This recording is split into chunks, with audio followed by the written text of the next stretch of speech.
Baiklah, saudara-saudara sekalian, peserta mata kuliah berpikir komputasional. Jadi kita jumpa lagi. Saya sengaja merekam materi ini supaya Anda bisa pelajari sebelumnya, sehingga nanti dalam pertemuan kita itu lebih banyak kita melakukan diskusi. Dan kebetulan juga nanti di akhir kuliah ini itu ada penugasan yang harus Anda kerjakan, sehingga nanti pada saatnya nanti Anda akan presentasi dari materi yang Anda akan buat. Baik, sebenarnya materi ini masih melanjutkan dari topik pada pekan kedua, yaitu tentang ICT Literacy and Ethics, di mana dalam pekan sebelumnya kita fokus kepada dua hal, dan saya kira Anda masih mengingat bahwa literacy with ICT itu mencakup 4 bidang. Yang pertama adalah critical and creative thinking. Jadi bagaimana kita menyikapi itu semua dengan menggunakan berpikir kritis dan berpikir kreatif. Kemudian yang kedua adalah health and safety. Jadi dalam menggunakan ICT kita harus memperhatikan faktor kesehatan dan keamanan, baik kesehatan dan keamanan diri kita sendiri maupun diri orang lain, karena kita hidup di dalam sebuah masyarakat, dan sekarang adalah masyarakat digital yang umumnya terbagi ke dalam dua kelompok, yaitu apa yang disebut sebagai digital native.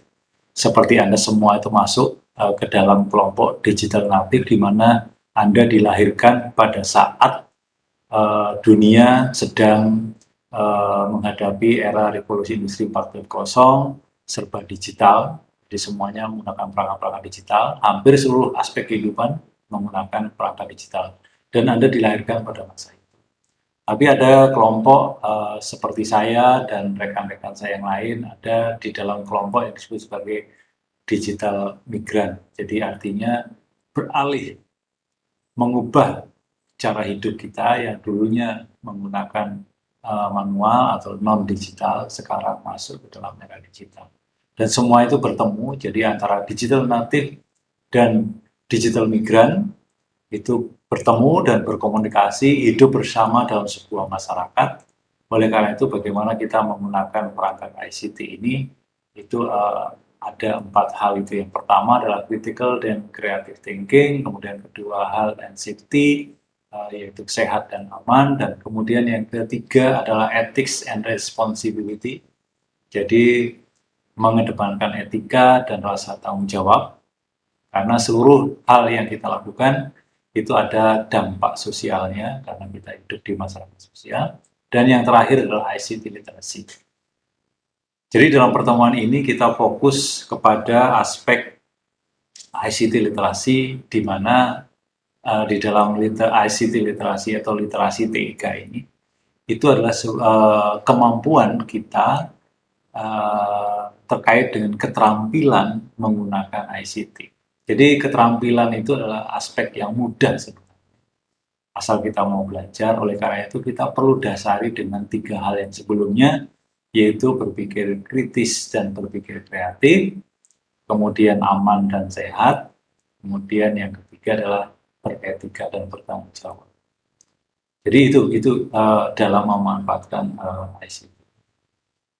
Nah, oleh karena itu kalau saya kelompokkan 4 hal ini, yang pertama adalah critical and creative thinking terkait dengan literasi with ICT atau literasi dengan menggunakan ICT. Jadi kemampuan membaca, menulis, bla bla bla tadi, itu kalau kita menggunakan ICT di era sekarang, itu yang pertama dibekali adalah critical and creative thinking. Jadi ini lebih kepada menyelesaikan sebuah persoalan atau problem solving. Dan saya sudah menyampaikan, Anda harus bisa membedakan apa itu problem atau apa itu akar persoalan, dan apa itu yang disebut sebagai simptom atau gejala. Jadi dalam pertemuan sebelumnya saya mengilustrasikan, jadi kalau Anda diminta menyelesaikan persoalan, itu Anda lihat, ini sebenarnya gejala atau persoalan. Contoh yang gampang adalah kalau kita pusing. Jadi pusing ini sebenarnya kan merupakan sebuah gejala. Jadi kita tidak Kita kalau untuk menyembuhkan pusing, kita cari penyebabnya. Akar persoalannya apa? Kalau pusing nggak punya duit, ya jangan diberi paracetamol, percuma. Karena sakit pusingnya itu gara-gara kita itu nggak punya. Atau misalkan kita baru bermasalah dengan pasangan hidup, misalnya, kita pusing ya, kita obatnya ya kita selesaikan problem itu. Persoalan dengan pasangan hidup itu yang kita selesaikan. Karena pokok atau akar persoalannya di sana. Jadi itu harus kita berpikir kritis. Jadi dari sebuah persoalan kita cari akar persoalan. Itu berpikir kritis. Kemudian kalau berpikir kreatif ya kita cari bagaimana menyelesaikan itu. Kita cari gagasan-gagasannya, kita cari dari pengalaman-pengalaman sebelumnya, problem apa dan sebagainya. Kemudian yang kedua adalah aman dan sehat dan aman. Dan ini lebih kepada dampak kepada diri kita sendiri dan dampak kepada orang. Jadi kalau kita menggunakan ICT itu bagaimana? Dari aspek kesehatan, baik kesehatan fisik maupun kesehatan mental. Jadi kalau kita memberi komentar terhadap orang, misalkan membuli atau body shaming, mengomentari tubuh seseorang, itu akan memberikan dampak kesehatan bagi yang bersangkutan. Jadi itu kita harus berpikir karena dampak sosial itu merupakan sisi yang tidak bisa kita lepas dalam literacy with ICT. Ini sudah kita bahas di pertemuan sebelumnya. Kemudian yang ketiga adalah etika dan rasa tanggung jawab. Ini lebih kepada ini beretika dan bertanggung jawab itu lebih kepada sikap atau sikap kita atau pandangan kita itu terhadap orang lain atau yang kita terima dari orang lain. Oleh karena itu, etika dan tanggung jawab itu lebih kepada di sini saya sebut sebagai literasi informasi dan literasi media. Jadi kalau literasi informasi, kita itu harus mampu memilah informasi, mencerna informasi, menganalisis informasi, dan sebagainya. Itu di sana. Jadi lebih ke sana. Oleh karena itu, bagaimana kita supaya bisa memilah, mencerna, dan sebagainya, maka kita gunakan kemampuan kita dalam problem solving, kemampuan kita dalam berpikir kritis dan berpikir kreatif. Jadi apakah kalau kita menerima informasi kemudian kita baca kemudian oh iya betul kayaknya iya nih langsung kita sebar, tidak seperti itu. Kita harus meyakinkan bahwa informasi ini benar. Bagaimana caranya? Ya kita bertanya kepada orang ahlinya. Karena tidak semua orang itu ahli. Banyak orang yang merasa ahli padahal tidak ahli. Ya, tapi banyak orang diam sebenarnya dia adalah ahli. Jadi kita harus bisa memanfaatkan kemampuan orang lain untuk bisa menelaah sebuah informasi. Jadi kemampuan untuk memilah, menyeleksi, mengklasifikasi informasi ini adalah aspek etika dan tanggung jawab. Kemudian yang kedua adalah literasi media. Jadi kalau literasi media itu artinya kita memiliki kemampuan untuk mengenal simbol-simbol, grafik, gambar, video, dan sebagainya. Jadi kalau kita terima video, kita cermati, ini video ini benar atau tidak. Apakah ada rekayasa di sana? Kita gunakan kemampuan yang kita miliki untuk menelaah. Kita bisa memilah-milah itu. Mana yang bisa kita cerna, mana yang bisa kita sebar, atau mana yang cukup ya sudahlah itu berarti bukan sesuatu yang benar sehingga ya biarkanlah itu tidak mempengaruhi. Tapi itu yang perlu kita lakukan. Dan kita juga harus ingat sebuah peribahasa ya, bahwa karang itu akan hancur, lama-lama akan hancur apabila diterpa ombak terus-terusan. Itu jangan sampai terjadi pada diri kita. Jadi kalau kita dibombardir dengan sebuah informasi, dengan media apapun ya kita dibombardir. Terus kemudian lama-lama kita terpengaruh, itu menjadi hal yang tidak kita inginkan. Jadi kita harus tetap konsisten dengan apakah ini benar, apakah ini salah, dan sebagainya. Jadi perlu analisis lebih lanjut. Dan terakhir adalah literasi ICT, lebih kepada keterampilan menggunakan ICT, atau biasa kita namakan sebagai literasi TIK. Ini sebenarnya poin dari yang sudah kita bahas beberapa pekan. Nah, sekarang kapan seseorang itu dinyatakan memiliki literasi informasi? Ya, Jadi kalau dia punya kemampuan untuk memilih, menyaring, mengelola dan mengambil manfaat dari informasi yang diterima, itu merupakan kemampuan dari literasi informasi. Jadi tidak terbatas hanya sekedar mampu membaca, menghitung dan menyajikan informasi. Tapi bagaimana dia punya kemampuan untuk memilih, menyaring, mengelola dan mengambil manfaat dari informasi. Nah, oleh karena itu diperlukan kemampuan critical and creative thinking. Jadi kapan seseorang dinyatakan memiliki literasi informasi, ya kemampuan yang tadi yang saya sampaikan itu. Ya, ini banyak hal nanti kita diskusikan bagaimana. Nah, kemudian literasi media ini terkait dengan kemampuan membaca lambang-lambang yang tadi saya sampaikan, karena kita sudah banyak mendengar bahwa ada peribahasa bahwa sebuah gambar atau lambang itu berbicara lebih banyak daripada 1000 bahasa. Namun demikian, banyak hal yang membuat kita itu terkecoh dengan adanya gambar. Jadi kita harus dibekali ilmu pengetahuan untuk memiliki kemampuan membaca lambang-lambang seperti ini. Sebagai contoh, ini ada 3 contoh yang saya ambil dari internet. Jadi misalkan di situ ada wisuda IPB tahun 2009 sampai 2019. Itu harus Anda cermati, di situ merah itu lambangnya S2, yang biru S3, yang hijau S1, kemudian yang coklat S0 dan segala macam. Dan itu kenapa dibuat batangnya itu disusun seperti itu. Supaya untuk mengetahui, jadi dalam setahun itu total ada berapa mahasiswa yang diwisuda kan gitu ya. Dan kemudian bagaimana perkembangan, kalau S1 bagaimana, kalau S2 bagaimana, itu Anda bisa amati. Dan ada satu sisi yang mungkin Anda lihat kalau saya menyampaikan sebuah slide seperti ini. Itu saya cantumkan di sini. Ada di sini HTTPS, infografik. Ini kalau di dalam literasi informasi, ini masuk ke dalam aspek etika. Jadi kalau etika mengambil milik orang lain, itu pasti adalah, saya kira kita sudah paham. Kalau kita mengambil milik orang lain, kita atau meminjam lah istilahnya, milik orang lain, maka kita harus izin yang bersangkutan. Nah, di dalam aspek tulisan, bagaimana kita meminta izin etikanya, itu adalah mencantumkan sumbernya. Jadi kita itu tidak bisa misalnya main comot sana, comot sini, kemudian tempel ke dalam slide kita, seolah-olah ini adalah buatan kita. Itu jangan. Karena ada etikanya, yaitu kita cantumkan sumber. Sebagai contoh misalnya gambar yang terakhir ini adalah coronavirus statistics. Ini perkembangan kasus per hari. Itu dilihat di Indonesia, ini pernah pada bulan Juli pertengahan itu naik tinggi sekali dan sekarang sudah mulai turun. Nah, ini bagaimana mencerna ini, kita harus paham juga. Ini apa sebenarnya? Oh, ternyata yang merah itu adalah yang confirm.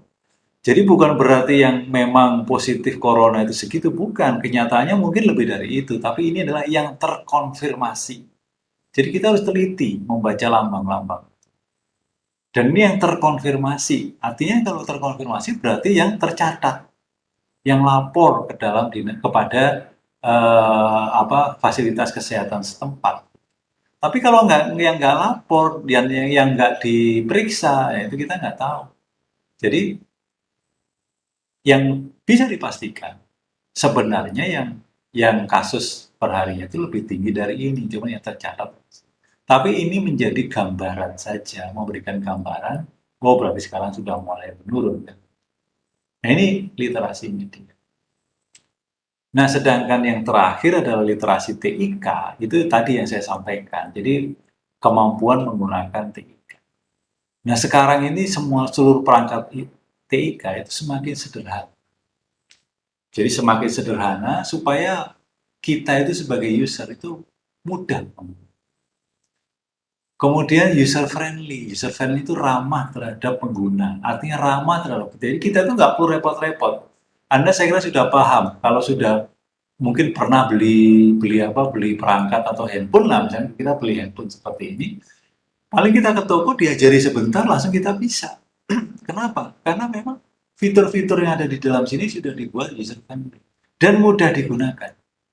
Sehingga sangat membantu dalam peningkatan literasi TIK. Jadi kita tuh gampang. Oleh karena itu aspek yang paling gampang di dalam literasi itu literasi TIK. Kemudian misalnya Anda misalnya membeli jam digital seperti ini.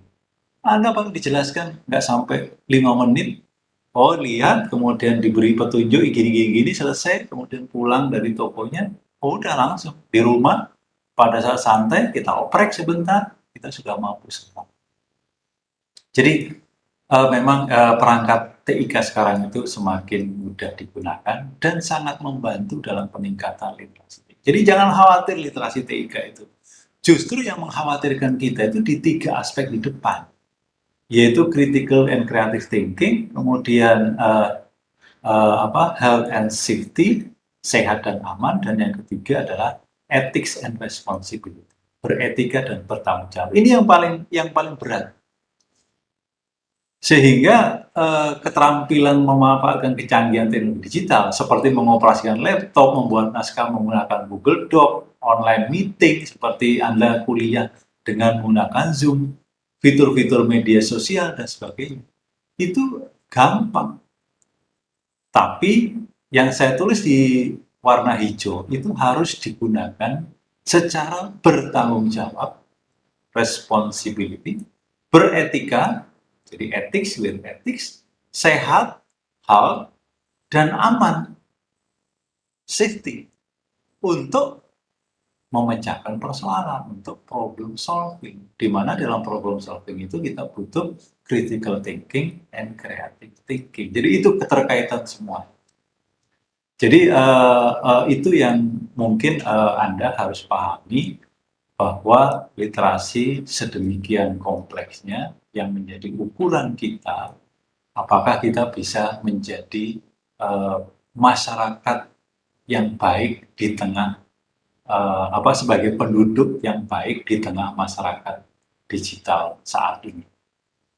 Nah, oleh karena itu yang penting di dalam literasi itu adalah justru keterampilan kognitif, bukan keterampilan fisikal.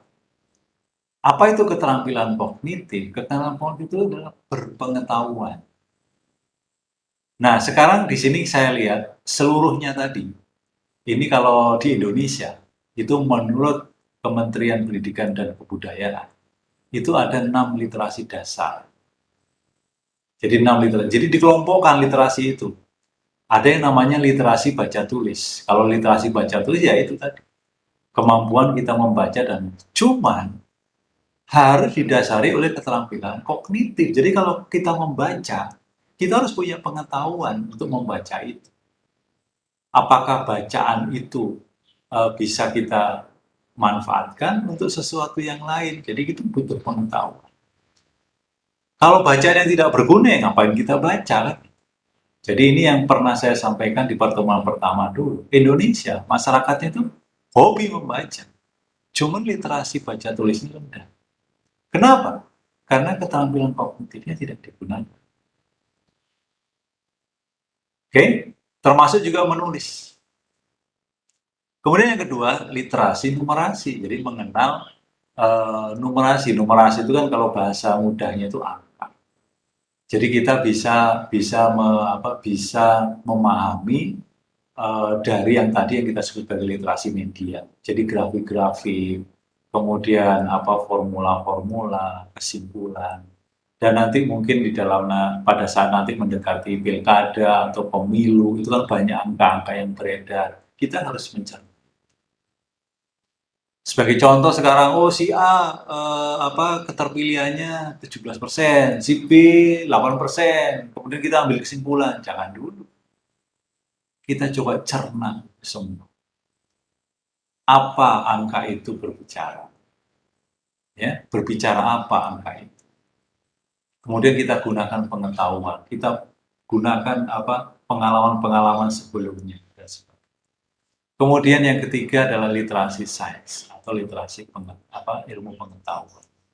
Bagaimana kita bisa menggunakan kognitif kita untuk menciptakan sesuatu, meng-create sesuatu supaya itu bermanfaat. Dan yang keempat, literasi digital. Yang tadi saya share, yang tadi adalah misalkan ya, jadi bagaimana kita menggunakan perangkat-perangkat digital.